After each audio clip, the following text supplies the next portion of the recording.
The Memory Bouquet, written by Sandra Edwards, narrated by Emily Gittleman.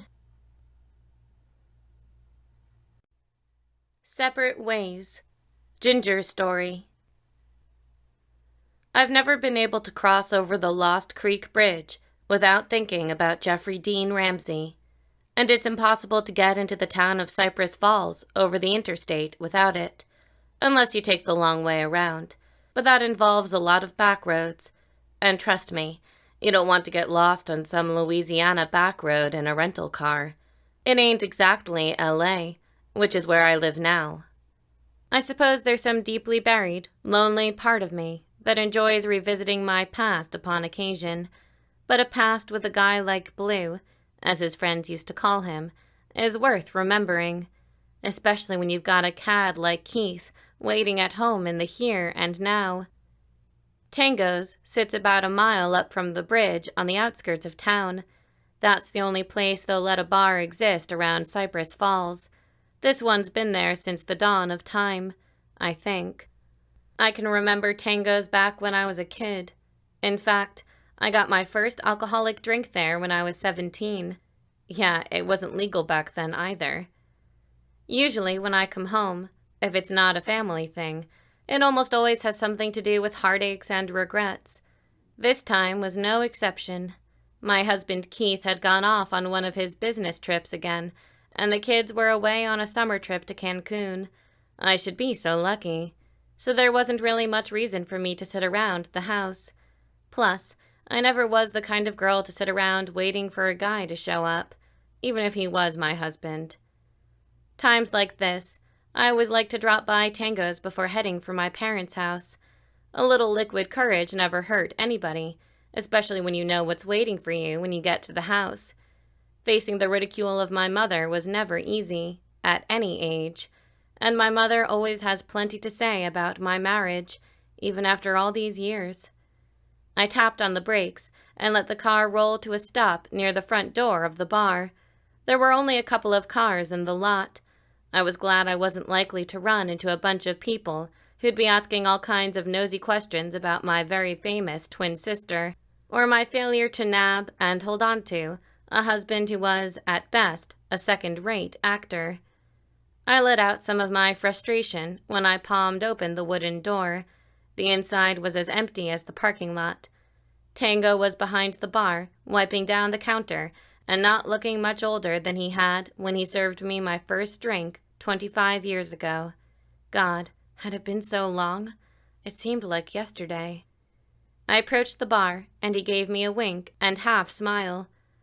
"Long time no see, Ginger. What'll you have? The usual?" "Sounds good, Tango," I said, claiming a bar stool. He reached into the cooler and grabbed a frosty bottle of Miller. "How's the world treating you?" he asked, setting the beer in front of me. "It's a cruel world, Tango. Damn cruel world." "What's the matter?" A voice as smooth as Southern comfort and essentially sweet as a chunk of DeLaffy's chocolate snuck up behind me. "The law business short on entertainment clients these days." My heart damn near stopped right then and there, not because of what was said, but because of who said it. I looked over my shoulder. Jeffrey Dean Ramsey, as I live and breathe. His baby blues twinkled as he gave me one of his trademark grins.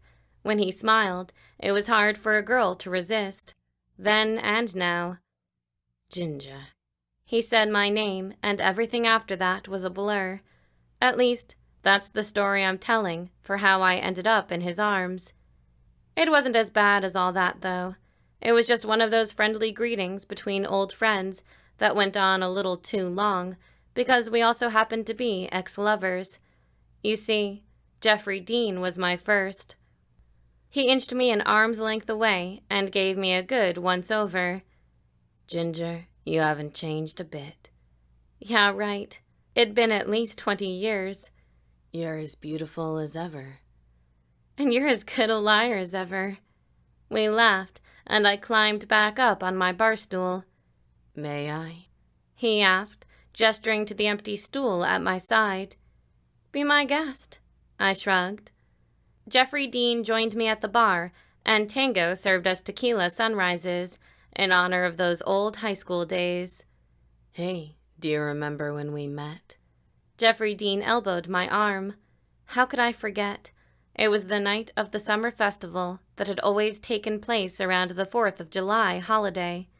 It was the break between 10th and 11th grade for me. Jeffrey Dean was new to the area, and he was going to be a senior with his own car. Plus, he was a hell of a baseball player. He'd infused new hope into Cypress Falls that year, and he didn't disappoint. Yeah, I said, feeling a little blue. The memories were bittersweet, mainly because it was a time of such happiness, but it wasn't meant to last. I remember that, and a lot more. It took a while to talk you up on that Ferris wheel. He gave a little triumphant laugh, even now, after all these years. Yeah, well, I rolled my eyes. You were gifted like that. I let out a snort and grabbed my cocktail glass. I could see this heading south at any moment. Jeffrey Dean leaned closer to me. I hear they still hold that festival every year at this time. He waited for me to look at him. When I did, he said, You going? Images of my mother badgering me to go, just like she'd done on that fateful night when I first met Blue, filled my head. I hardly doubt I could avoid it. He stared at me for what seemed like forever, just looking at me the way he used to. His eyes, like bright sapphires, effectively prolonged the moment. I was torn, knowing I should tell him to stop, but I was enjoying the feeling washing over me. It was a sensation I hadn't felt in ages, and right up until this very instant, I hadn't realized just how much I'd missed it. Him. Needless to say, I was feeling pretty foolish about sinking back into those old high school daydreams. I needed to get out of there before I did something I'd regret. Well, maybe not regret so much as feel damned guilty about. I looked at my watch. Oh, look at the time. I grabbed my purse off the counter and pushed myself up from my stool. It was nice seeing you again, but I've got to go. I made it to my car without looking over my shoulder, and I was damned proud of myself for it. I hit the unlock button on my key fob and reached for the handle. All I had to do was get in the car, and I was home free. So why'd I feel like prey being stalked by a highly effective predator? Ginger. He called my name, and then followed it with a bit of a laugh. Get in the car, Ginger. My mental instruction did no good. I glanced over my shoulder. The years had been good to Jeffrey Dean Ramsey. Shoulder-length black curls had me thinking about things I shouldn't. Broad shoulders, a trim waistline, and long legs all looked tempting on his tall, athletic frame. Geez, he was good to look at. I shook my hair back out of my face and squared my shoulders, like that'd really help. You in town for a while? I asked, mostly because I couldn't think of anything else to say. But there was a little part of me that was curious about his plans. He nodded and tossed me a seductive glance. Good, I said. Maybe I'll see you around before I leave. I opened the car door, slid behind the wheel, and slammed the door shut. Honestly, I was feeling pretty good about putting so much metal and steel between us, but I'd be lying if I said the thought to lock the doors didn't cross my mind. As I turned the key in the ignition, I glanced up at the doorway and saw him mouth the words, "You can count on it." It's amazing how nearly 25 years of adulthood can dissipate in a matter of minutes when you're sitting at the dinner table with your parents. And it seemed like they were still arguing about the same thing, my older sister, Risa. I had no idea what Risa had done this time, but considering that she'd been married and out of the house for over 20 years, it did have me wondering. It's none of our business, June. My father's voice was calm, yet chastising, as he talked to my mother. It's Risa's business. She'll deal with it as she sees fit. Wait, deal with what? I was curious now, and very near the edge of panic. Was something wrong with Risa, Mike, or God forbid, my niece, Lisa? That was all I needed to fall over the edge. "It's nothing for you to get worked up over, dear." My mother took on her stern look as she rested her wrists on the edge of the table. "Mike and Risa have hit a rough patch. Nothing to worry about, I'm sure. Risa's a smart—" "June!" My father cut my mother off, and I can't say I was disappointed. When she goes off on her rant about Mike and Risa, it always starts with something about a rough patch. I think that was more wishful thinking on my mother's part than anything else. My father's trademark glare was enough to shut my mother down. She didn't say anything more about Risa. Instead, she turned on me. "You're not wearing that to the carnival tonight, are you?" She gave my attire, business casual, a quick once-over, and dismissed it with a critical frown. "Well, gee, Mother." I cleared my throat, trying to convince myself that I didn't need to answer to her. I hadn't thought about going. But who was I kidding? It was a fate my sisters and I were cursed with. Each of us reverted straight back to our childhood whenever we were in the presence of our mother. "Well, of course you're going. What would people think if a Franklin was in town and didn't attend the carnival?" "I hardly think the world's going to fall apart if I miss the fair, Mother." Okay, so maybe that was a little harsh, but it wasn't often that I got a chance to outmaneuver June Royce Franklin. My mother's face reddened, and her eyes bulged wide. She shot me a quick glance, and I swear I practically saw the daggers flinging my way. But then she cleared her throat quietly and repositioned herself in her chair. "Art," she addressed my father in a hushed tone, "would you please talk some sense into Virginia?" Uh-oh. She only called me Virginia when she was really pissed at me. My father glanced back and forth between us several times before his gaze finally settled on me. "Ginger's more than willing to go to the fair." The look he'd shot me hardened. "Aren't you, Ginger?" I almost burst out laughing. This was turning into a déjà vu moment for me. My father was bribing me, just as he'd done when I was 16 years old. I wondered if the going rate was still $20. My mother hadn't known then, and I doubted she knew it now. "Sure, Daddy." Giving in was easy. I've always been a daddy's girl.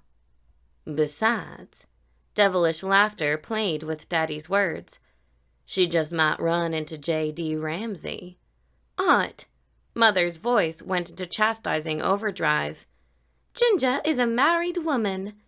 "Yes, and you keep calling that marriage a mistake." Daddy looked at me and winked. "Did you hear he's back in town?" "Yep, already ran into him." "Is that right?" I asked, and dropped it at that. All-star J.D. Ramsey was exactly the kind of son-in-law a guy like my father lived for. Blue had gone pro straight out of college and immediately commenced breaking records by the dozens over the course of his 20-year career in the majors. I hated the thought of disappointing my father, but the sad truth was Blue Ramsey wasn't any more interested in marrying me now than he was back then. All Blue had ever cared about was getting me into the sack. I prided myself on being older and wiser now. I wasn't about to revisit that fool's goal again. "We all thought he'd take a sports casting job out in L.A. "Bite your tongue, Daddy. The last thing I needed was Blue out in L.A., tempting me every time Keith strayed. Maybe he'll stay here, Daddy, and you can work on getting Georgia to marry him for you." My mother's laughter snorted out through her nose until it finally broke into full-blown amusement. That was a great thing about my mother. She'd surprise me every now and then. She certainly had this time, by seeing the humor in my repartee about my twin sister, who was also my only unmarried sibling. The fact remained that my mother wasn't going to let up about the carnival. She was fully expecting me to go, and I was wholly afraid to. Nothing good could come from putting myself in a familiar situation with Blue Ramsey. Summer nights in Cypress Falls were either hot and muggy or rainy. Either way, it was wet. Tonight, there was no rain in the forecast. Thank goodness. I was glad I'd brought a tank top and a pair of blue jean shorts with me, even though Keith would have chastised me for even thinking about wearing them. Keith liked to call it over-the-hill syndrome, which he never failed to point out was happening solely to me. Not that I felt over the hill, although nearing the age of 42 did leave me feeling a little like I was halfway up the steep side, and once I crested the top, I knew cruising down the backside would go much faster than I'd like. Course, it wasn't all that bad. I'd aged well. Even after 2 kids, I hadn't put on more than 10 pounds since high school. Georgia was always telling me that I could still work a pair of jeans, but I'd often wondered if she was just trying to make me feel better. Judging by the reaction I'd gotten from Jeffrey Dean earlier, she might have been telling the truth. Either that, or Blue was a damned good actor. I checked myself in the full-length mirror, still standing in my old bedroom. My room, just like Risa's and Georgia's, and our brother Ryan's, were like damned shrines. My parents were in a serious need of a remodel. Satisfied with my reflection, it's not like it was going to change, I headed for the hallway, knowing my mother was waiting. I dragged my feet toward the staircase. I really didn't want to go, especially knowing Jeffrey Dean would most likely be there. Nothing like jumping from the frying pan into the fire. There may not have been rain, but the humidity was high, and it was leaving a clammy feeling on my skin as I milled through the fairgrounds. I cut through the maze of rides and headed for the midway. I passed by several games, including the dime and baseball tosses, but it wasn't until I saw the dart game that panic tangled with my sensibility and held it hostage in my gut. I'd been at that very game, without much luck, when I met Blue way back when. He'd stopped beside me, gave me a smile, and asked if I'd like a few pointers. Of course, it'd taken a few seconds to compose myself after getting caught up in his baby blues. His smile and his eyes had been a lethal combination back then, and it hadn't diminished over the years. By the time I was in front of the dart game, I gave pause to recall the way it felt to have Jeffrey Dean's arms around me for the first time when he was showing me how to hit the balloons with the darts.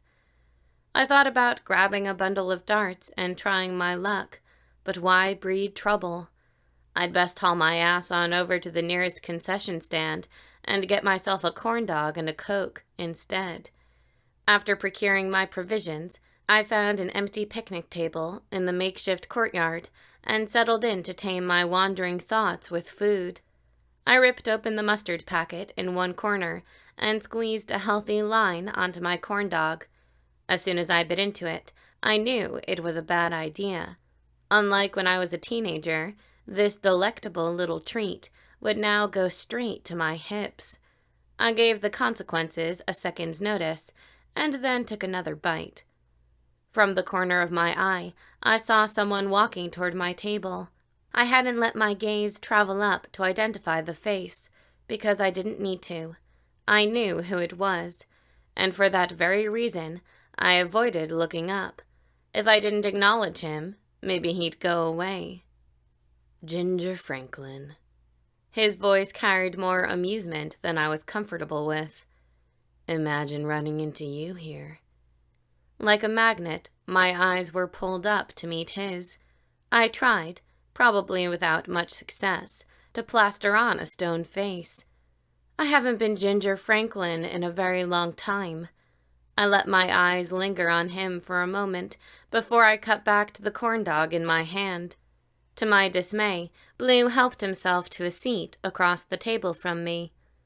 "When's the last time you had some fun?" he asked, putting extra emphasis on the final word. I gave a little shrug.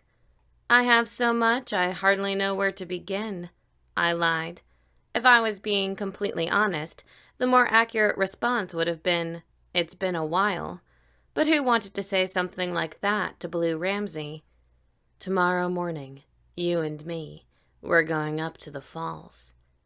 Readying myself to tell him, "No, we're not," I glanced away because, let's face it, how could anyone say no while staring into those eyes?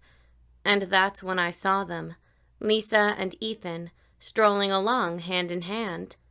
"Lisa and Ethan?" Surprise spilled out in my voice. I certainly didn't see that coming. "Don't you think it's fitting that your niece and my nephew should get together?"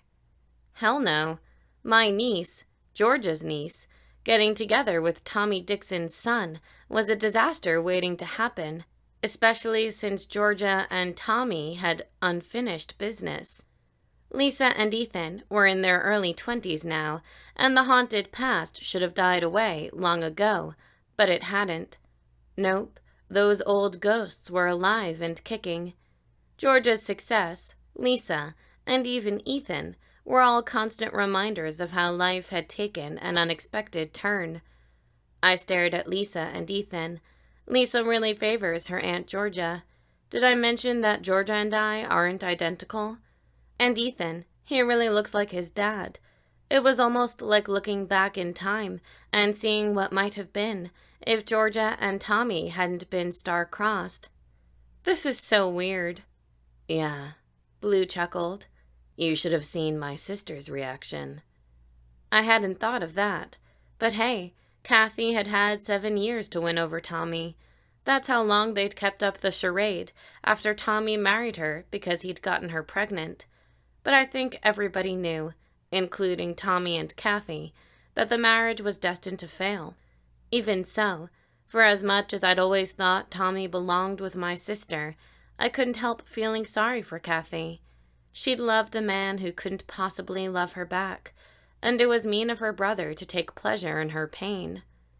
I slowly cut my eyes toward Blue. Seriously, when did this happen, and just how serious is it? "What's the matter, Ginger?" Blue gave me a wink. "Afraid we'll start sharing the same holiday dinner table?" I felt my head shaking before my thoughts tumbled from my mouth. It's not that serious. I wanted it to be a statement, more than anything else, but I'm afraid it wasn't. I glanced back at Lisa and Ethan, seeing them heading our way. They were still holding hands. Both were glowing. Dread began to sink into my gut. This was going to freak Georgia out. I stood as they approached the table, and Lisa fell into my arms. "Aunt Ginger, I had no idea you were in town."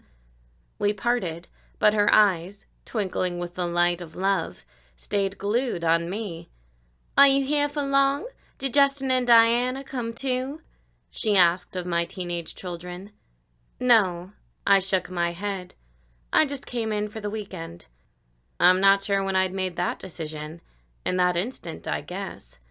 Justin and Diana are in Mexico. "And Keith?" Her tone grew chillier.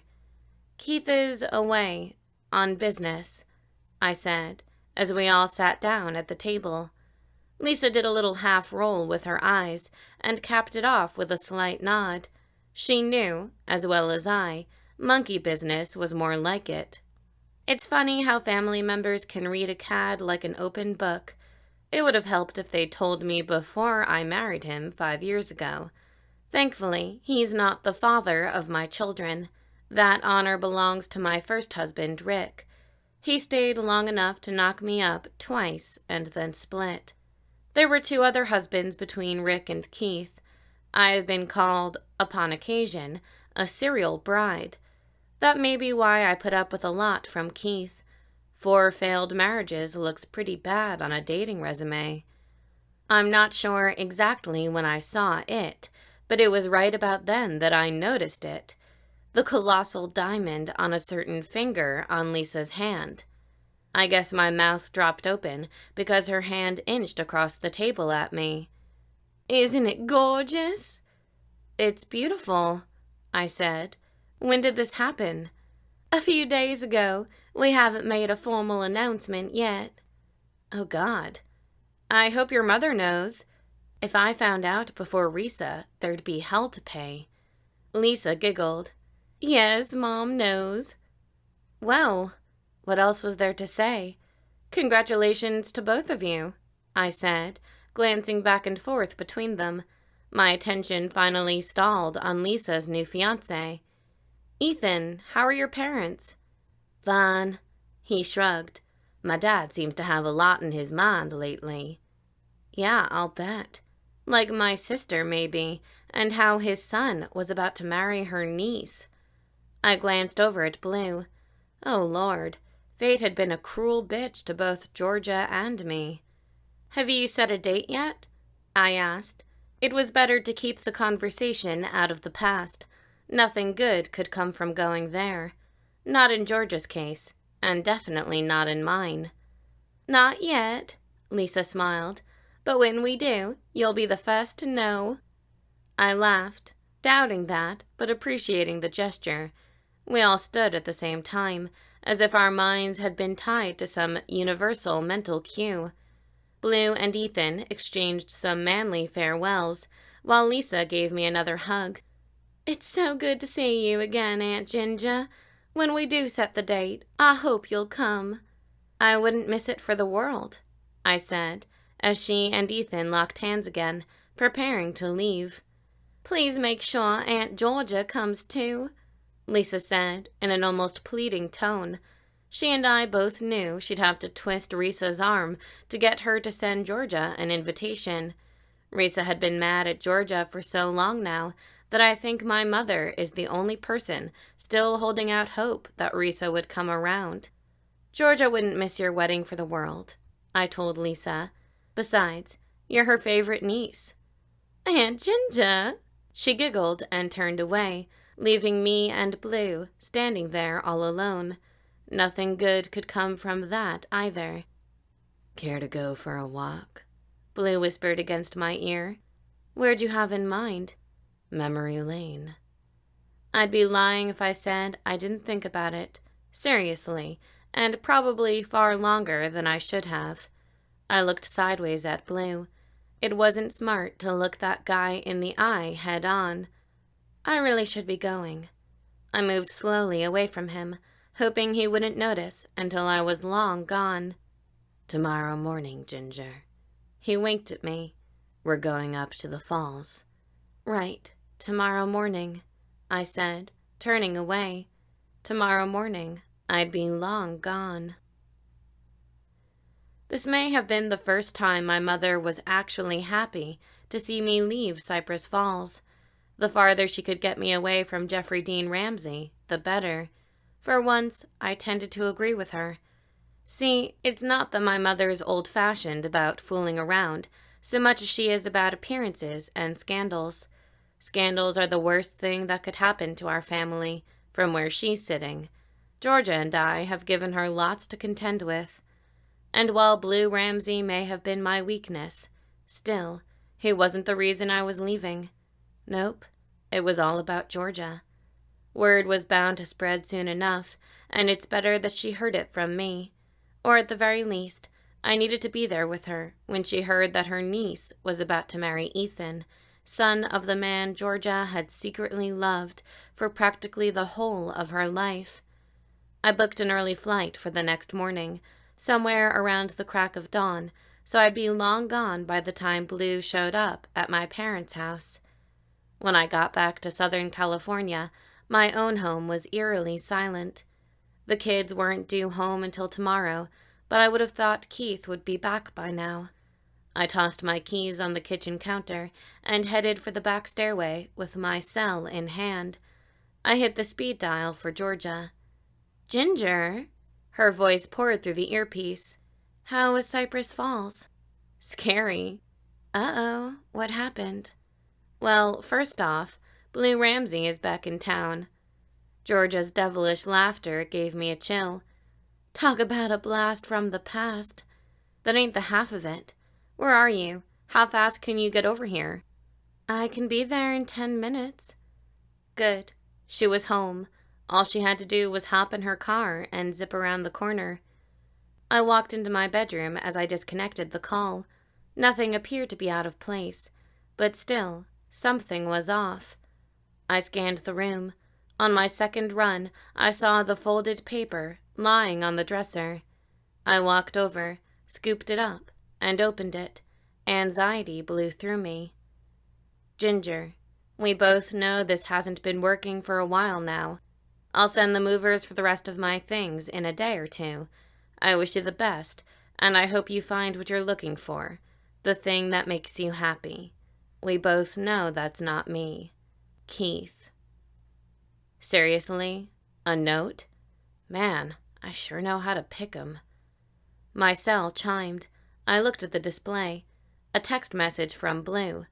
God, that's all I needed. Against my better judgment, I queued it up. I'll see you at the wedding, Ginger. You can count on it. Heartbreak time. Risa's story. I looked at the clock. 9:30 p.m. If Mark was coming home tonight, he'd be here by now. That meant he was with her. He doesn't think I know about his little trollop, but there isn't much I don't know, except whether or not he started seeing her before or after he decided we should separate. The only thing I agreed to was a trial period after our daughter Lisa's wedding. Lisa's getting married in 6 weeks. I wanted her big day to be perfect. Separating parents would put a damper on it, and if Mark kept up with his late-night carousing, he'd ruin everything. We live in a small town, but the rumor mill is running rampant. People will talk. I heard the back door leading from the garage into the kitchen slam shut. Mike. It has to be him. Lisa's been living on her own for years. I stood, preparing to confront him. He strolled in from the dining room and gave me that cavalier smile of his. It used to make me weak at the knees, but not anymore. Now it annoys me more than anything else. What? He threw his hands in the air and tried to turn on the charm. You promised that we'd keep this separation. I gestured some finger quotes in the air just to let him know I wasn't as naive as I used to be. Under wraps until after Lisa's wedding. Mark elbowed his blazer back and pushed his hands on his hips. Do you really think it's a good idea to hide it from her? Hell yes, it's a good idea. I clenched my teeth to keep from losing my cool. Do you really want Lisa's wedding overshadowed by the gossip once it kicks into high gear? Mike kicked his head back and laughed. Not a jovial laugh, but one conceived from a smirk. Who are you really worried about? He asked. Lisa or you? You promised, I said with a stern glare. I knew Mike well enough to know what was coming next. Promises meant nothing to him. They never had.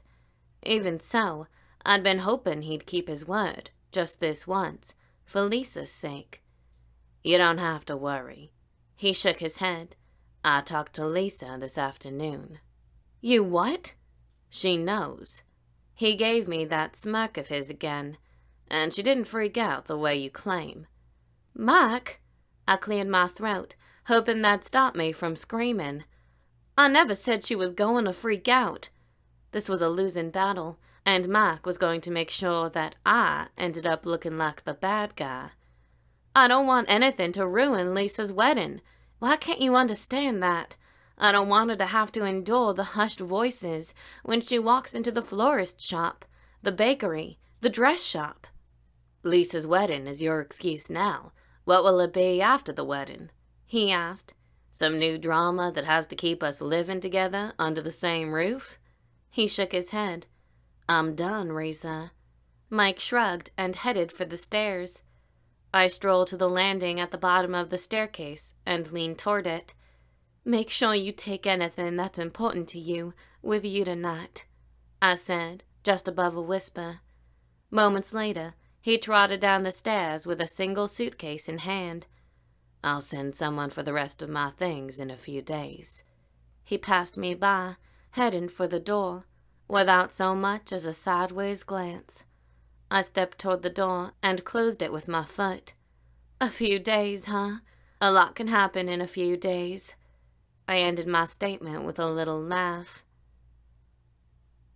The next morning, I heard the doorbell, but I ignored it. I was busy separating Mike's things from mine. "Risa?" Emily, a friend of mine, had obviously let herself in and was now looking for me. "Up here," I called out from inside my closet, where I had a pair of scissors in one hand, and I was holding on to one of Mike's shirts, still on the hanger, with the other. I sliced about a foot up the middle of the back of the shirt, then dragged it to the hanger toward the rest of Mike's clothing that I'd already given my personal touch. I latched onto the next piece, one of Mike's favorite blazers. Emily stopped at my closet door just as I chopped off a sleeve at the midway point. "Risa?" Her voice cracked with worry. "What are you doing?" she asked, as I sliced the other sleeve so they'd match. "I'm helping Mike pack." And then, for good measure, I cut the backside up to the collar. "Pack?" She cleared her throat. "What's going on, and why are you destroying Mike's clothes?" The rat bastard promised he'd wait until after Lisa's wedding to leave. I grabbed the next shirt and started snipping. He lied. I looked at her. He packed a quick suitcase last night and left. I was pissed. When I get mad, I usually end up crying, but I didn't want to shed another tear over his dumb ass. I clenched my teeth tight, trying to hold it in. This is going to ruin Lisa's wedding. I shut my eyes and shook my head. "He left you?" Emily's voice took on a high-pitched, annoying quality. I nodded. "Well, hell." She stepped inside the roomy closet with me. "You need a hand?" I started laughing, hard, which would have been okay, except there was a very real chance that it could turn into tears at any moment. And any tears that I shed at this point weren't in honor of Mike. Nope, they'd be based in regret. "After everything you've given up? For him?" Emily yanked a pair of Mike's good slacks off the hanger and took a pant leg in each hand, spreading them. "Here." She shoved the crotch toward me. "Cut 'em where it counts." Emily and I had a grand time redesigning Mike's wardrobe. Then we went downstairs and had a couple of drinks, and I talked about cutting his face out of all our photographs. "That could take a while," Emily said. True, Mike and I had known each other a long time, since first grade, so there would be a ton of images to fix. "Maybe I'll just burn 'em all." Of course, I knew I wasn't going to do that, mainly because of Lisa, but it was fun talking about it. A lot of fun. Mike and I had been together for so long. In fact, it was hard to remember when I didn't know him. That was my whole problem. By the time Lisa had come along, I wasn't sure I knew how to make it on my own. Well, that was a theory I was bound to test now. This was a job for tangos. "Let's go down to the bar," I said. "I wish I could." Emily shrugged and grabbed her purse off the coffee table. "Jim's expecting me for dinner." I couldn't blame Emily for deserting me. She and Jim had a good thing going. Most of our friends from high school were on their second and third marriages. Emily and I were a rarity. Well, at least Emily was. To be honest, I don't get down to tangos much these days. But as you can imagine, I was feeling a bit nostalgic, longing for the old days. So I grabbed my purse and headed out at the same time Emily left for home. I glanced at the clock on the dashboard as I rolled into the parking lot. 6:18 p.m. Used to be, at this time, the place would be filled with the happy hour crowd, and I wondered if that still rang true. Tango wasn't much older than me when he took over the tavern from his father. Tango is his last name, not his first. I got out of the car and ambled my way up the wooden steps that Mike had stumbled down a time or two back in the day. I really needed to stop thinking about all the things Mike and I used to do. Trouble was, if I did that, I'd start thinking about all the things I'd missed out on, given up for Mike. We used to play here at Tango's back in the day. Our mistake was letting Georgia in the band.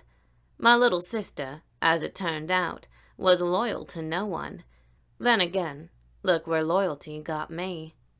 I found my way across the dimly lit tavern and claimed a seat at the bar where the stools on either side of me were empty. That suited me just fine. I wasn't interested in entertaining some middle-aged, menopausal man this evening.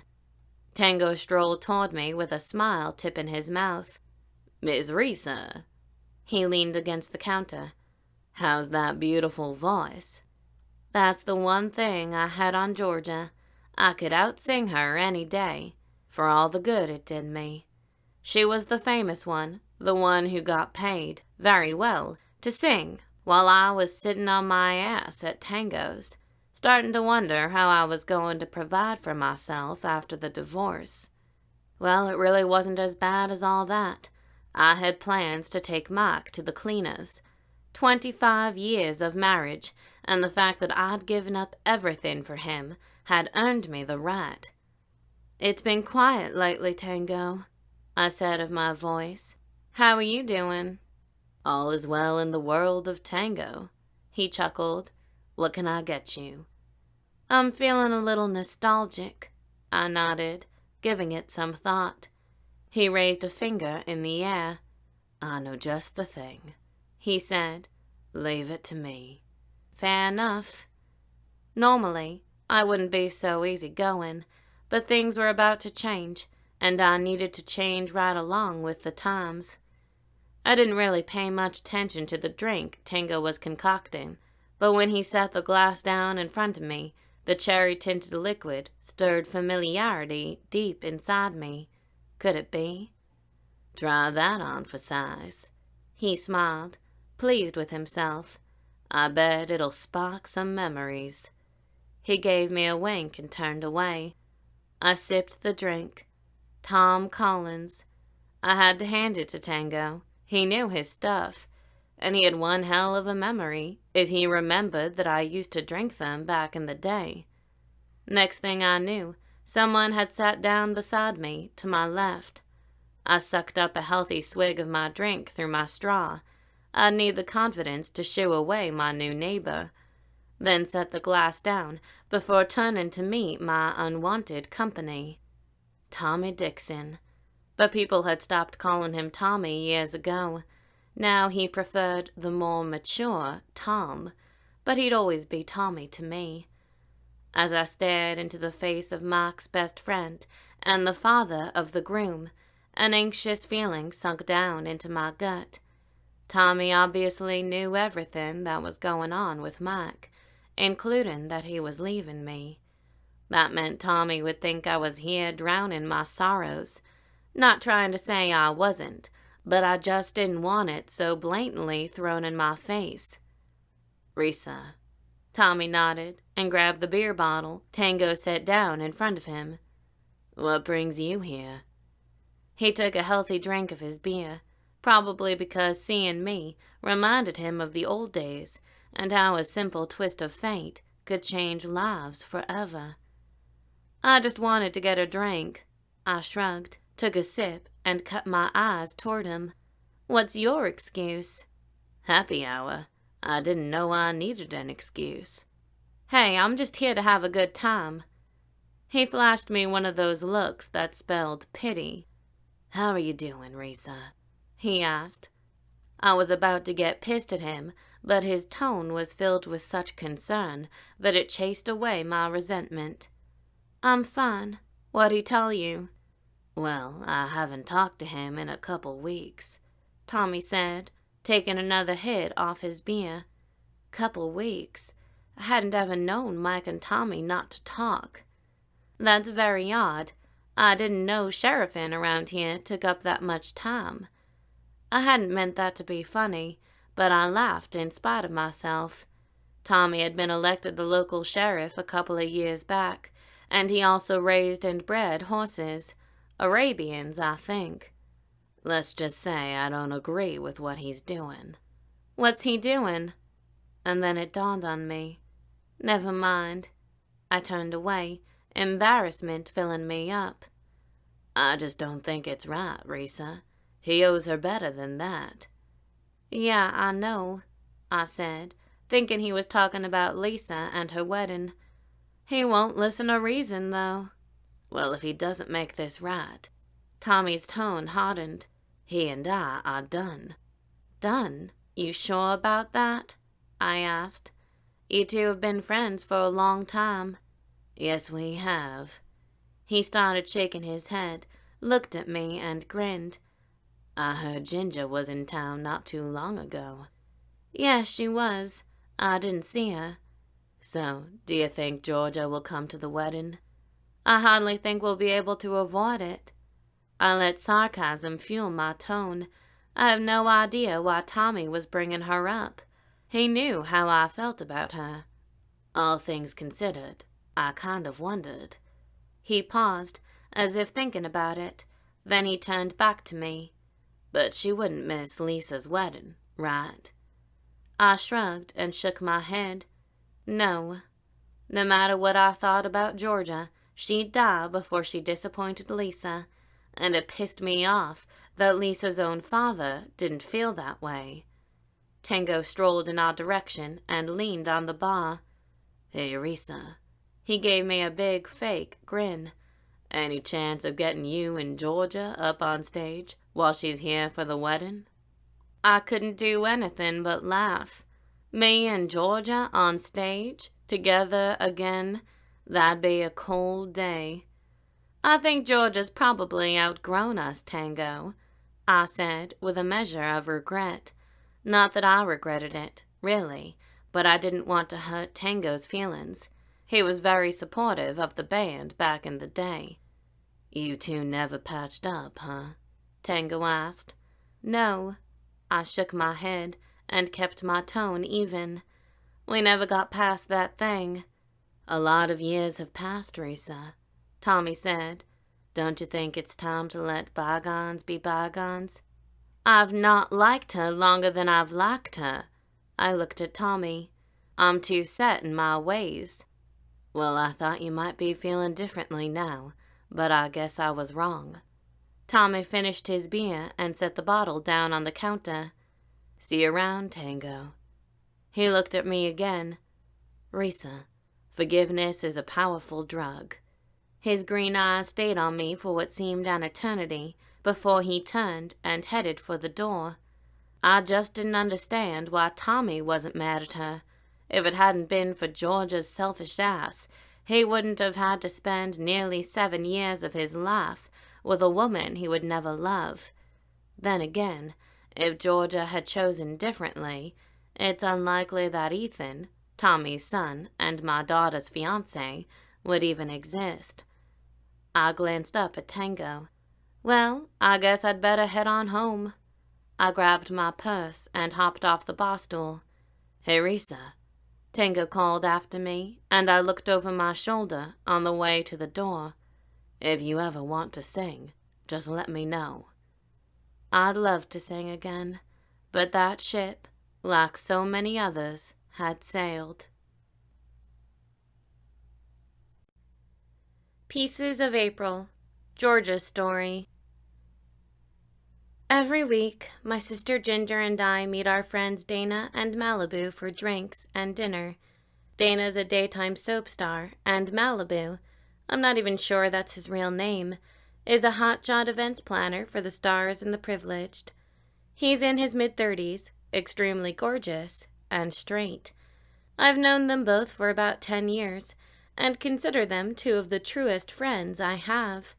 Half of LA thinks Malibu and I are secretly involved. The other half, since it's a common known fact that I've chased away every man I've ever been involved with, thinks he's gay because he's still hanging around. Ginger zeroed in on Dana and asked, "Are you really dead?" "Well, they did bury me." She scooped up her cocktail glass and drained it. "So you're, like, unemployed now?" Ginger asked. "Not exactly." She flashed a devilish smile. "I landed a feature film." "Really?" I said. "Congratulations." "You know, Georgia." Her words tapered off as she glanced away and then looked back at me slyly. I think it helped that they knew I'm friends with you. She stopped talking, but I got the feeling there was more.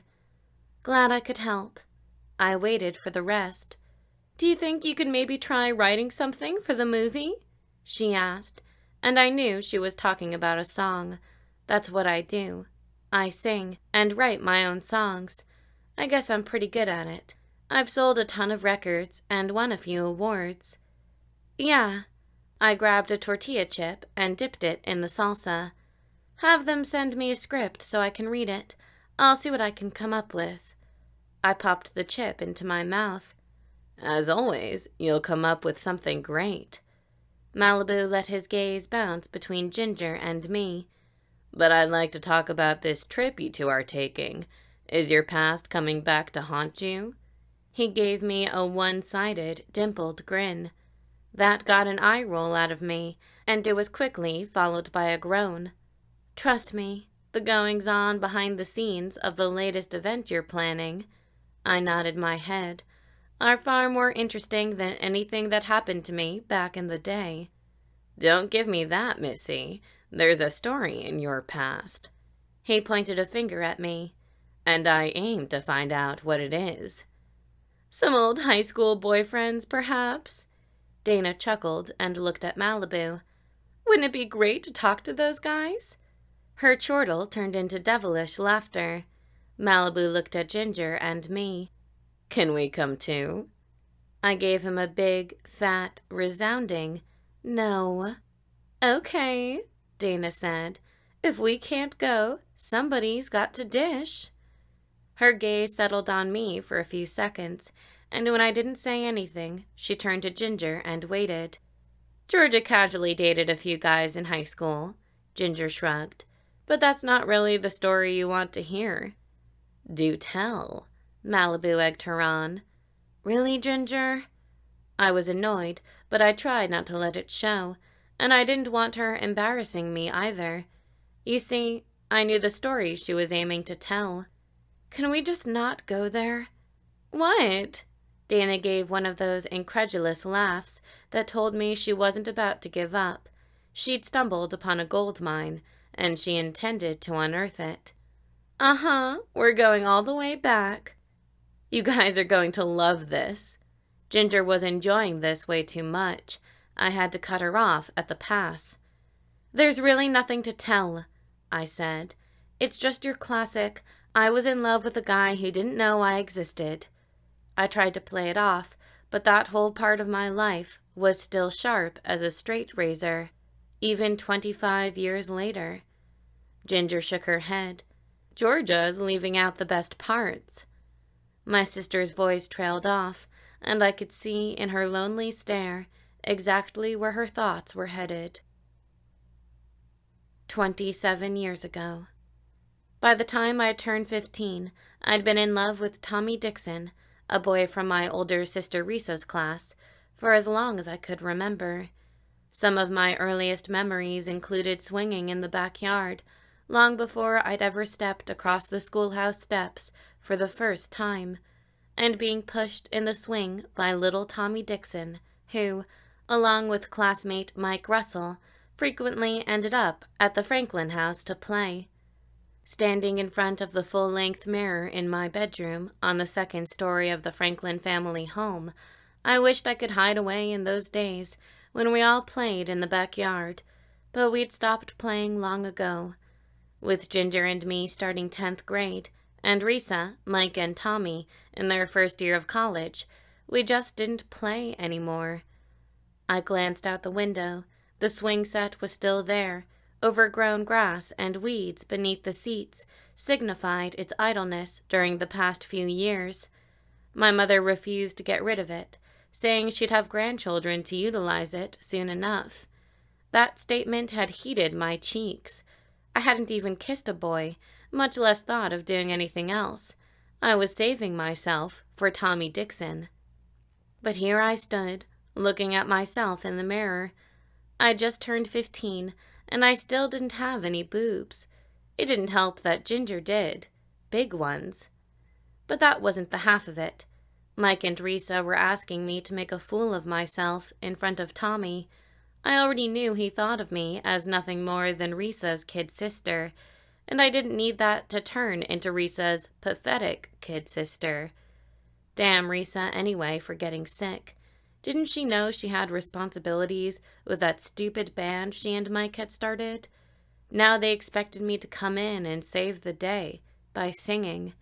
Sure, okay, I play the guitar and sing a little, but I'm no singer, not like Risa, and there was no way I could stand in for her either, not without embarrassing myself.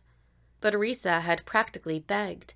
If they didn't find someone, they'd lose the gig, right along with the money, and they needed the money to make the payments on all that equipment they'd bought. If they didn't make the payments, they'd lose the equipment. I couldn't exactly figure out how this was my problem, but I'd been taught that it was right to help out family, so I agreed, reluctantly. But that didn't stop me from feeling like this was going to turn out badly for me. It wasn't like it was going to be a one-time thing. Doc Ainsley has diagnosed Risa with mononucleosis, said it'd be weeks before she could get back on stage. Weeks? A knock at my bedroom door made me jump. Mike's boisterous voice prompted, "Come on, Georgia, let's rock and roll. We're going to be late." Late was good. Granted, this was only a practice session at the bar, but I'd have to pass muster with the band. More importantly, though, Tommy Dixon was going to be there because he was their sound and light guy. On the drive over to Tango's, the club where we'd be performing that weekend, I kept my eyes glued to the scenery racing by outside the window of Mike's car. Every so often, he'd take his eyes off the road long enough to offer words of encouragement. This time, he tossed me a sideways glance and said, "Don't worry, Georgia. You'll do fine." "Says you." I pulled my gaze away from the farmhouses speckled along Cheney Road and looked at Mike. "How do you know I'll do fine? You've never even heard me sing." "Well," Mike looked back at the road and did a half shrug, half smirk. "Risa says you can sing, and if she says it, it's true." "Well, yeah, I can sing, but not as good as Risa." I turned my head and settled my gaze back on the mixture of sassafras, magnolia, and cypress trees, now lining the side of the road. "Don't worry, Georgia. If you suck, I won't tell you until after they've booed you off stage this weekend." Mike chuckled as he pulled his '72 Pontiac Le Mans into Tango's parking lot. Ronnie, the lead guitar player's car, a late '70s Camaro, was sitting just to the side of the door. Mike hopped out of the car and trotted up the front steps, stopped and looked back at me. I was still sitting in the car. He paused and then headed back down the steps, coming around to the passenger's side of the car. He opened the door.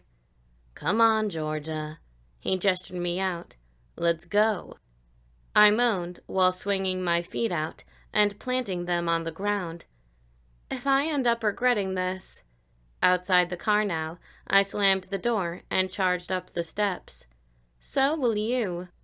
I turned sideways and hit the wooden door with my upper arm, flinging it wide open before I stepped inside. Everybody was already there. The guys in the band were lounging at the tables up front. Tommy was sitting in the booth at the back of the lower level, playing with the stage lights. I hadn't actually been to any of their shows because they were always in bars and I was too young to sit in the audience, but I'd heard from Risa that Tommy did double time for the band on sound and lights, so I knew he was bound to be there. Even so, seeing him sitting there sent my heart into a frenzy. I trudged on awkwardly toward the stage. Once Mike came in, things got serious quickly. The guys took to the stage, and I tried to find some enjoyment in standing in front of the microphone, Risa's microphone, but I found none. A spotlight zeroed in on me, and I looked back at Tommy in the booth, but I couldn't see him over the glare in my face. I screamed inside my head for him to stop it, but outwardly, I propped one hand on my hip and shaded my eyes with the other. "Is that really necessary?" I asked him. I heard him laugh. "This is all about you, Georgia." Then the other guys joined in on his revelry. I scanned the stage counterclockwise. The guitar players, Ronnie and Andy, winked at me. Phil, the drummer, gave me a drum roll. Jimmy strummed off a scandalous run on the bass. And when I got to Mike, standing behind the keyboards, he gave me his trademark, "What's the big deal?" look. The crowd really likes it when Risa opens with something they can dance to, like Dancing in the Moonlight. You know that song? Mike asked. I nodded and mouthed the word, "Yes." Mike cranked out the keyboard intro and the rest of the band joined us. When it was time for me to start singing, I froze. Mike stopped playing first, and soon after the rest of the band followed suit. "Georgia," Mike said, "you okay?" I glanced over my shoulder and twisted around to face him. "Maybe if I could just play the guitar first, for a song or two, and get comfortable with the stage?" "Okay," Mike shrugged. "What's your pleasure? Lead, rhythm, bass?" "Well, I really prefer lead." "Lead it is." Mike looked at Ronnie. "Let her use your guitar." I turned to Ronnie, who didn't say anything. He just pulled the strap over his head and handed the white Strat to me. I took the guitar, unhooked the strap, and readjusted it over my shoulder, then refastened it. I made sure to stay back, away from the microphone, as I wasn't ready to sing just yet. I strummed the guitar's strings to get a feel for the instrument. It sounded good. I glanced over my shoulder at Mike and nodded. "What you want to play?" he asked. "Well," I shrugged. What the hell? If I was going to end up looking like a fool, I might as well do it in style. "I've been into Chicago lately." I didn't miss Mike's devilish laugh. "Chicago, huh?" He looked around, and it seemed like a long time before he set his sights back on me again. "How about a little 25 or 6-4? It wasn't a question, and I sensed the smirk in his tone, but I wasn't worried. "Okay." For as insecure as I was about my ability to fill Risa's shoes as a singer, I was just as confident about my abilities to play the guitar. I glanced up toward Tommy and asked, "Can we kill the spotlight, please?" "You're going to have it sooner or later, Georgia." "Can we ease me into it?" I asked, "instead of shoving me into the deep end right off the bat?" The spotlight went out, and I heard Tommy chuckle. "Take it away, Georgia." I hit the first chords of that very recognizable riff, and I heard Ronnie say into the mic, not bad at all." I felt myself sighing a breath of relief. Don't get me wrong, I love to play the guitar, and I know I'm pretty good at it, but I'd be lying if I said I wasn't a bit nervous, mostly over the fear of singing. I knew I was playing a bit stilted at the beginning of the song, but by the time we were well into the second verse, I was one with the Strat. When the song was over, Ronnie stepped toward me and said, "Damn, Georgia, you play better than I do." So I guess what happened after the practice was kind of like fate. We walked outside Tango's, and what do you think? Ronnie's car was gone. He started pitching a fit, kicking the side of the building and yelling and screaming and carrying on. It was no secret what had happened to his car. We all knew the volatile relationship he had with his girlfriend Peggy. She hated that he was in the band, and she'd taken his car in retaliation while we were practicing. Ronnie, Andy, Phil, and Jimmy piled into the back seat of Mike's car. It was a tight fit. Mike hopped into the driver's seat, and Tommy climbed in on the passenger side. There was no bench seat in Mike's Le Mans, just 2 bucket seats with a stick shift between them. Mike?" I said, standing next to the passenger side of the car. "Oh, shit." Mike leaned over and looked at me through the window. He looked at Tommy and back at me again. "Sit on his lap," he said, pointing at Tommy. "What?" Tommy and I both said in unison. "What else am I supposed to do with her?" Mike said to Tommy. "I can't put her in the back seat with them." He gestured toward the other guys. Risa would kill me. We all knew that was true. If he crammed me in the back seat with 4 guys, Risa would be pissed. As a big sister, she's a little overprotective. In this case, I can't say that I minded. But hell, that meant I was headed for Tommy's lap. Oh, God. Tommy gave me a gesturing wave. Come on, Georgia, let's go. You behave yourself. Mike stuck an officious finger in Tommy's face. Yeah, right. Tommy pulled me into his lap and slammed the door shut. I ain't no child molester. God, that was embarrassing. Mike turned over the key and started the engine. He put the car in reverse, throwing a few rocks around as he gunned it. Where do you think she went? He asked Ronnie over his shoulder. Home? Nah, she's probably hiding out at Robin's house, Ronnie said. Mike hit the gas again, taking off toward the Tungsten Highway, and my head hit the window. Reflexively, I clutched my head in my hand. Georgia? Tommy grabbed me. You okay? Pretty much. Yeah. My pride was hurt way more than my head. I was still rubbing my head, milking it, so Tommy pulled me to his chest, and I about died. He steadied me and then relaxed his hold, but he kept his arms wrapped loosely around me. Mortified, I buried my face against his chest. You sure you're all right? He asked me again. Yeah, it just smarts. I'll get over it. I continued to rub my head because I didn't want anyone to see my face. I am sure it was beet red. I know my heart was pounding wildly, and for once, I was thankful for the vibration from the car's cherry bomb mufflers. Not that I rode in Mike's car all that often, just on the rare occasion that Mike and Risa would give Ginger and me a ride somewhere. Just as Mike rounded Dead Man's Curve, Ronnie's Camaro cut the corner at the intersection of Wells Road without stopping at the stop sign. The car charged up the road in front of us. There she is. Ronnie tapped the back of Mike's seat.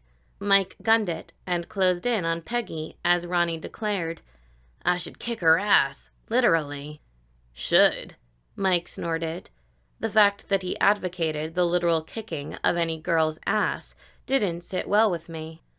Everyone was chattering and emotions were running high as we sped after Ronnie's car. Mike took the Clampett cutoff and roared up the brief shortcut, with the intention of heading Peggy off on the Tungsten Highway before she made it to the interstate. Tommy tightened his embrace on me, knowing the curve would send me back into the window again. The feel of his arms around me was both exhilarating and exasperating. Not exactly a lover's embrace, but I was there just the same. I closed my eyes as we neared the intersection at full speed. Just feet from our stop sign, Mike hit the brakes and skidded into the middle of the highway. Tires squealed on both vehicles as each came to a halt inches from each other. Mike jumped out of the car and let Ronnie out. Ronnie charged toward his car, and the rest of us watched shamelessly, digging the drama. After a couple of minutes of Ronnie and Peggy yelling at each other, the rest of the guys filed out from the back seat of Mike's car and moved closer to the action. Tommy opened the car door, and when I didn't move right away, he patted me on the leg. Hop up, Georgia. I was still in his lap. Embarrassment flooded through me, and I felt my cheeks burn. Sorry. I pulled myself out of the car and took a step or two away. Thoroughly humiliated, I rubbed my temples, wondering if I'd ever live this down. Tommy moved past me and stopped after a couple of steps. He turned his back, looking at me. You sure you're okay? I shook my head. I'm fine. I turned away from him because I didn't want him to see my face in case it was red. I was already mortified. Suddenly, Ronnie's voice became very loud. You want to break up? Fine. The anger painting his face was more than I'd ever seen on him. You can kiss my ass. He looked at Mike. Will you take her home? Sure, Mike shrugged. You go ahead and run off with your friends, Peggy screamed at Ronnie, with tears streaming down her face. but you've got responsibilities, and I'm going to make sure you don't dodge them." "Wait." Mike looked at Ronnie. "What's she talking about?" "Nothing." Ronnie's tone held a measure of resentment. "It's nothing that I can't handle." Mike yanked Ronnie off to the side, closer to Tommy and me. "Is she—" "I told you I can handle it," Ronnie insisted. "By deserting her?" Mike's own anger was showing now. "Is that how you're going to handle it?" "Say what?" Tommy and I looked at each other, our mouths dropping open. Ronnie had knocked up Peggy? "You know what?" Ronnie smirked. "Screw you, man." "No, screw you." Mike turned away. "Get your own bitchin' line before you start telling me how to handle mine." Now this was probably Ronnie's frustration talking, more than anything else, but that didn't carry much weight with Mike. He took 2 steps away, then spun back around and plowed Ronnie with an upper right hook. Mike gave Ronnie, who was now on the ground, a moment's notice before shifting his gaze between me, Tommy, and Peggy, and said to us, "You guys get in the car." He looked at the other guys while we did as instructed. "If he won't give you a ride, just wait at Sid's." He pointed to the gas station across the street. "Tommy and I will be right back for you." Peggy and I were settling in the back seat, while Tommy reclaimed his place up front. Mike charged around the car and stopped at the door. He looked at Ronnie, who was picking himself up off the ground, and said, "And Ronnie, you're out of the band." Tommy looked at Mike as he climbed in behind the wheel and slammed his car door. "Well, what the hell just happened?" "I think I just fired our lead guitarist." Mike glanced up into the rearview mirror, specifically at me, and fired up the engine. "You got a decent guitar, Georgia?" "Yeah, why?" I asked, uneasy. "You're our new guitarist." Mike floored it, burning rubber as we left the scene.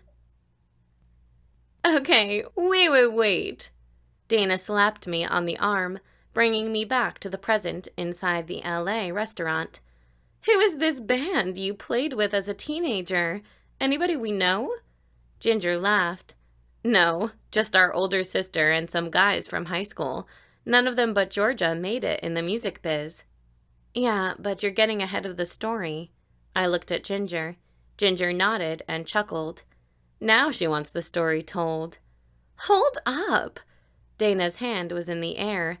"You said Tommy didn't know you existed." "It's true," Malibu agreed. "You did say that." "But we're thinking," Dana said, "what with that car ride and all, that's not entirely accurate." She interrogated me with arched eyebrows. "You still maintain that you never dated him?" Ginger shook her head. "Georgia and Tommy never dated. They just mooned over each other in secret." "Not true," I said. "Come on, Georgia." Ginger gave me a chastising glare. "Everybody but Tommy knew you were in love with him, and vice versa." Sometimes my sister has a perverse sense of humor. "Let's focus." Malibu's voice deepened. "I want to know more about you and this band. What'd you do? Desert them and head to California, seeking fame and fortune?" I was happy to change the subject, but I was naturally defensive about that period of my life, so I bit back the urge to defend myself. It was a little more complicated than that. "Do tell." Malibu looked at me, waiting for the particulars, which I might as well spill. Once he got started, it was hard to stop him. 24 years ago. I'd been playing lead guitar for the band for nearly 3 years when my senior year in high school was drawing to a close. We were pretty popular on the nightclub circuit, and during the previous 6 months or so, we'd been playing at the legendary hotspots in New Orleans. The weekend before my graduation, we were scheduled to play at Tango's, but Risa had been feeling poorly for the past week or so. She and I were in the club's dressing room, and we were alone. She sat down next to me and tried to smile. "I'm going to need you to do some of the singing tonight." "Some?" I asked. I wasn't afraid to sing. I'd gotten over that long ago, but the truth was, people came to see me play the guitar and hear Risa sing. "Come on, Georgia." She shrugged and tried to play it off with a casual tone. "I'm just not feeling all that great. You've got to cover for me." "Risa, are you okay?" I started to worry. Her bout with mono had started like this. "I'm going to be fine," she insisted. "I just need some rest." "Have you been to see Doc Ainsley?" "No." She shook her head. "Maybe you should." "Why?" "This is oddly reminiscent of when you came down with mono." "I'm not getting mono again," she said, as if that was a ridiculous notion. "How can you be so sure?" I, on the other hand, was genuinely worried. "Do Mama and Daddy know about this?" "God, no." She got serious. "You can't say anything to Mama and Daddy." "Why?" "Because I don't want them to know." Now she was starting to scare me. "If you don't tell them, I will." "Okay, fine." She threw her hands into the air. "I don't have mono. I'm pregnant." I felt my mouth drop open. "Pregnant?" I had to ask just to make sure I'd heard her right. She nodded. "How far along?" "A few weeks. We just figured it out. We're going to get married, but I've got to find the right time to tell Mama and Daddy." I laughed out loud. There is no right time to tell Mama that her single daughter is pregnant. Risa laughed. Believe it or not, it lightened the mood. Then she looked at me seriously. "You won't say anything, will you?" "No." I shook my head. "This is your secret to tell." By the time we actually got up on stage, Risa was feeling much better. I think a part of her just needed to get it off her chest. At the end of the second set, a couple of suits approached us as we filed off the stage. "Excuse me." The taller one spoke directly to Risa and me. She looked at him, at me, and then back at him again, and started shaking her head. "She doesn't hang out in the bar room. Between sets she sits in the dressing room. We're told that's okay since she's in the band." "We're not here to haggle over your sister's age." The shorter one chuckled. "Okay, then why are you here?" Mike said. The taller one gave Mike a dismissive glance and turned back to Risa. "Can we talk in the dressing room, where it's a bit quieter?" "Sure."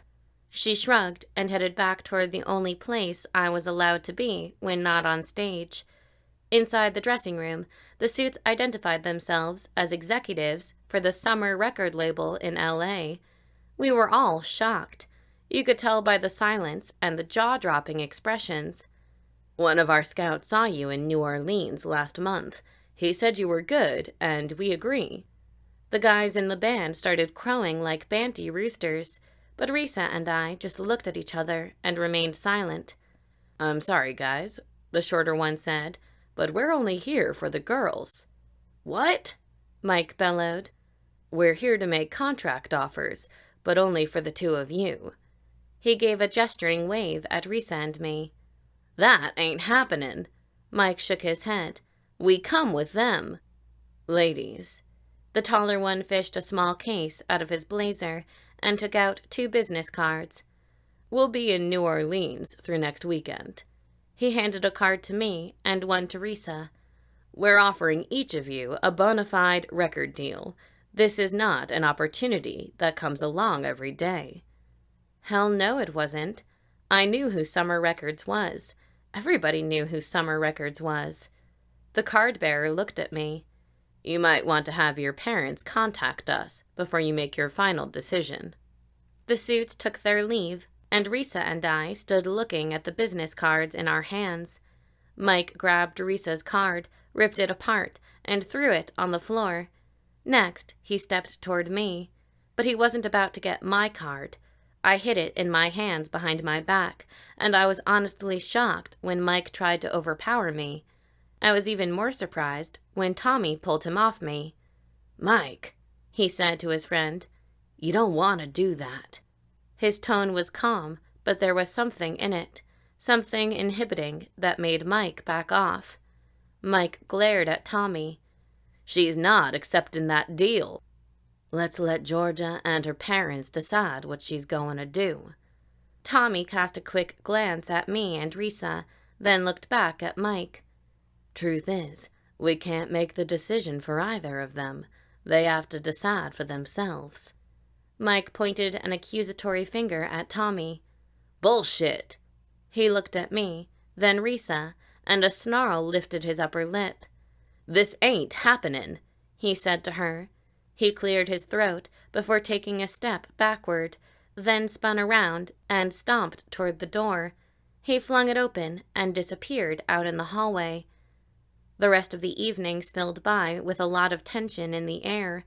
Time trudged on, but Mike's anger filtered out and engulfed the rest of the band. Suddenly, Risa and I were traitors, and all we'd done was take a business card from some record people. At the end of the night, back in the dressing room, Mike skulked toward me. "I want you to tell me now that you're not going to take that contract." His tone was calm enough, but there was an anger in his eyes that, honestly, scared me. "I can't tell you that." I wasn't going to make up my mind until I'd talked to my parents and we'd heard the actual offer. I'd be a simpleton not to listen to what the record company had to say. "Find your own damn ride home, then." He didn't wait for Risa to retaliate. Instead, he headed for the door. "Hey!" Risa yelled. Mike stopped at the door and glared at Risa. "Are you coming?" But he didn't wait for her response. He stomped out into the hallway. "Don't worry about it, Risa," Tommy said. "I'll make sure Georgia gets home." Risa looked at me with sad eyes. "You go with Tommy. I'll be home soon." She tried to smile but had little luck. "And remember." "Yeah, I know. Mum's the word." But I kept that last thought to myself. I wasn't sure who exactly knew about Risa's condition, but I was determined not to be the one to give it away. I'd never ridden in Tommy's truck before. It was a beater, but it came with one advantage: Tommy. We both were quiet as we drove down Cheney Road, heading for my neighborhood. "You know, the odds of Mike talking Risa out of accepting that contract are pretty damn good," Tommy said. Considering Risa's current condition. "Yeah," I sighed. "Don't let them bully you." He glanced at me. "You do what you want to do." "Risa wouldn't try to bully me." "Would she?" Tommy laughed and shook his head. "Georgia, I can just imagine the lines that Mike's feeding Risa right now." He looked at me, and his amusement stopped. "All of which I'm sure you'll hear later on, with Risa claiming all of it makes sense." I shook my head. This contract offer was starting to give me a headache. I had no idea this was going to get so complicated. "When a record company offers contracts to only part of the band," he said, turning into my driveway, "things always get complicated." "I just don't get Mike. Why is he so angry?" "Well," Tommy shrugged, "he just found out he's not good enough." "I don't think anybody actually said that." "Yes, but what they don't say speaks volumes." The porch light flickered on. My cue. "I've got to go," I said, disappointed. "Thanks for the ride," I added, and got out of the truck. "Anytime, Georgia." He gave me a smile as I shut the door. He leaned over and rolled the window down. "Follow your dreams, Georgia. Go find your place in the world, 'cause it ain't here." Encouragement from Tommy was great, but the words still stung.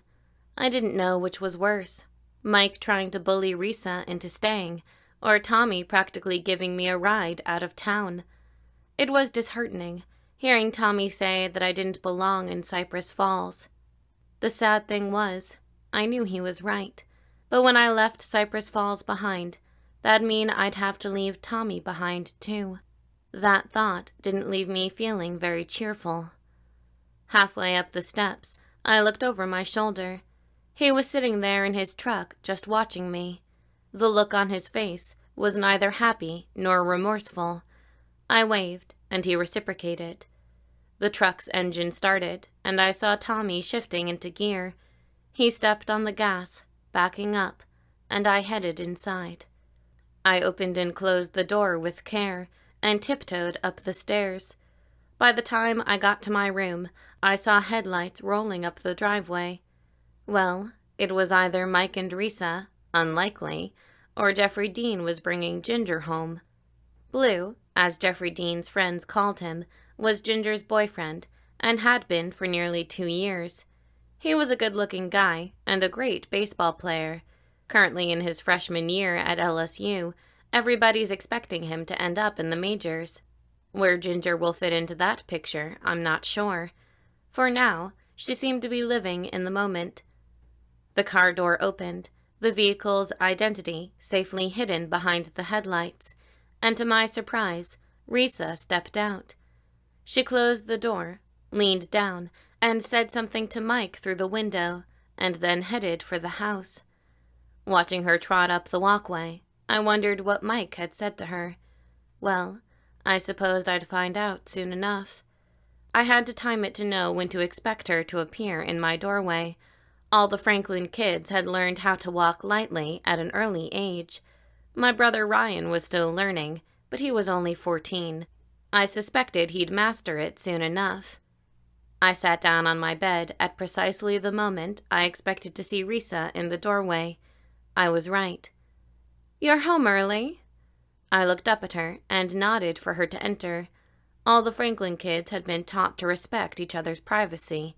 We didn't enter our siblings' rooms without being invited first.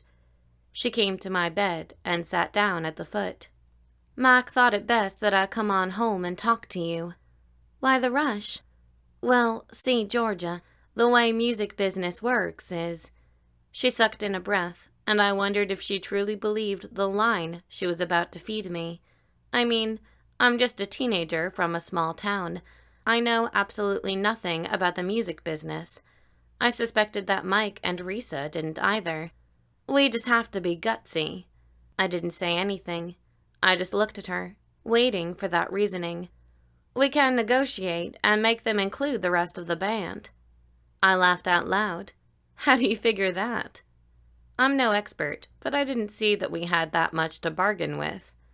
"Mac says that's the way it works." She said it like she really believed it. I wasn't sure what was fueling Risa's crusade for Mike, her love for him, or the fact that she was pregnant. "Well, I'm gonna wait and see what Mom and Dad say before I make up my mind." I could sympathize with her. She was getting pressure from Mike, the father of her baby. "Given the circumstances, I'll respect whatever decision you make. I hope you'll do the same for me." She nodded and tried to smile, but I had a feeling Risa thought she had only one option. But as for me, I was going to sleep on it and talk to my parents about what to do in the morning. Dana slammed her glass down on the table. "Wait, you don't have a famous sister?" The realization that Risa may have missed her shot at success wiped the smile off Dana's face. I shook my head slowly, confirming her suspicions. Malibu cleared his throat. "So your sister let Mike talk her into holding out, and she got left behind too?" "That's pretty much what happened," I said. "And to make matters worse," Ginger added, "my parents thought Georgia should take the shot. So when she came out here, everybody, except maybe Tommy, was pissed off at her. They called her a traitor, even Risa." Ginger shook her head. "Sad thing is, Mike and Risa are still mad at Georgia. They won't even talk to her." "Mike'll talk to me when it suits him," I thought. He didn't have any trouble talking to me when he wanted money to open up his own car dealership. He used my brother Ryan as bait, saying Ryan would always have a job. But truth be known, because of my sister and my niece, I didn't have a problem funding the venture. Mike had never told anyone, as far as I knew, where he'd gotten the money, and I didn't either. It was supposed to have been a loan, but I've never seen a dime of repayment, even though the business has been wildly successful for years. Because of my sister and my niece, I've never called the loan. "So what about your baseball player boyfriend?" Malibu, being a guy, was curious about the mention of a sports figure. Are you telling me you dated the baseball player J.D. Ramsey in high school? Ginger nodded. Dana sipped her drink before asking, "And what, pray tell, happened there?" "Well, Mom came out here with Georgia at first. She stayed a few weeks, and then I got accepted to Stanford, and my parents thought Georgia and I would be okay out here as long as we were together." She shrugged. "I wasn't going to miss the chance to go to Stanford. Blue got pissed because I was so far away. Same old story. Distance is a bitch on relationships, especially when you're young." Ginger tried to pretend indifference, but I knew better. From what she told me about running into him on her last trip home, it was far from over. And now that she'd be attending Lisa's wedding as a single woman, thank goodness for quickie divorces, I suspected this was an old flame that might be revisited. Man, you guys got some crappy-ass luck. Malibu reached for his beer and took a healthy swig. "Blue recently moved back to Cypress Falls, though," I said. "Ginger saw him last time she was there." I'll admit, I was instigating to keep the focus off me. "So what happened?" Dana giggled. "Nothing." Ginger shook her head. "I was still married to Keith." "So is Blue married? Involved?" Dana asked. "Does he still look good?" "Not that I could tell." Ginger shrugged like it was no big deal. "And yes, Blue still looks good." "So what about you and Tommy?" Dana turned to me. "Nothing ever happened between you two when you went home for visits?" Ginger laughed. "Georgia's not been home in damn near 25 years. What? Even Malibu found that hard to believe. "Nope." I shook my head. "I pissed off a lot of people when I left. My parents and Ginger were the only ones that didn't hate me." "Tommy didn't hate you," Ginger said. "Nevertheless," I gave Ginger a hard glare. "It was just easier for my parents to come out to L.A." I shrugged. "Besides, Ginger was out here. Once Lisa turned a couple years old, they'd bring her out too. So I do know my niece. Risa would never come, though." "And now our niece is marrying Tommy's son," Ginger said, with lingering melancholy. "Wait," Dana said. "Tommy's married?" Ginger shook her head. "No, he's divorced." "Who is the groom's mother?" Dana asked. "Anybody we know?" Ginger snorted. "Oh, yeah." Her eyes grew wide as she said, "Kathy Ramsey." Any relation to your ex-boyfriend? Malibu asked. "Sister." Ginger glanced at me. Georgia here wasn't the only one harboring feelings for Tommy. The difference was, Kathy made hers known. "Did Tommy date her?" Dana asked. "No." Georgia shook her head. "Tommy never gave Kathy a second's notice, until Georgia split.